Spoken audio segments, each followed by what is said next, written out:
నా కూతురు చనిపోయేలా ఉంది, ఏదైనా చేయండి సార్. నేను చెప్పేది వినరా, నేను చూడకూడదురా, డాక్టరే చూడాలి. ఏదైనా చేయండి సార్. అమ్మా అమ్మా అమ్మా, మెర్సీ మెర్సీ.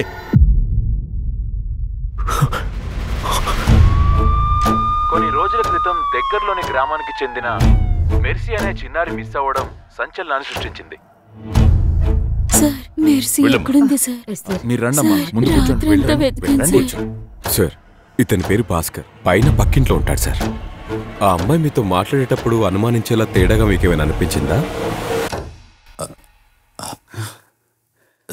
అలా అనిపించలేదు సార్.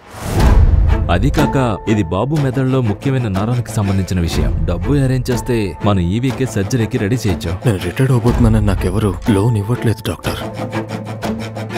సార్, డబ్బులు రావడానికి త్వరగా ఏర్పాట్లు చేయగలరా సార్? రిటైర్ అయిన 10 రోజుల్లోనే డబ్బు తెప్పించడం అంటే ఎంత పెద్ద విషయమో తెలుసా? మెర్సీ గురించి ఏదైనా కబురు తెలిసిందా? నీతో ఒక విషయం చెప్పాలి. ఏంటండి అది? కానీ పోలీసులు ఇక్కడికి వచ్చి ఎంక్వైరీ చేస్తారు. నేను పోలీసుల దగ్గర చెప్పేది విను. పోలీసుల దగ్గరకు వెళ్తే డబ్బులు రావు. ఆ మెర్సీకి సంబంధించిన విషయాలు చాలా తెలిసాయి సార్. మెర్సీ ఎక్కడికి వెళ్ళి ఉంటుంది నాన్న? ఎందుకు సార్ అబద్ధం ఆడారు? ఇన్వెస్టిగేషన్ అయ్యేంత వరకు డబ్బులు రావు సార్. కొన్నాళ్ళ నుంచి ఓవర్లోడ్ యూజ్ చేశారా? ఈ సూట్ కేసు ఏంటి సార్?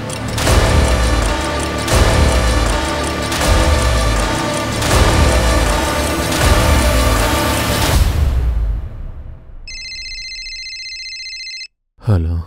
ఏంటి భాస్కర్, నాకు తెలియదు అనుకుంటున్నావా ఏంటి? ఎవరండి? అప్పుడే నీ గురించి తెలిసింది.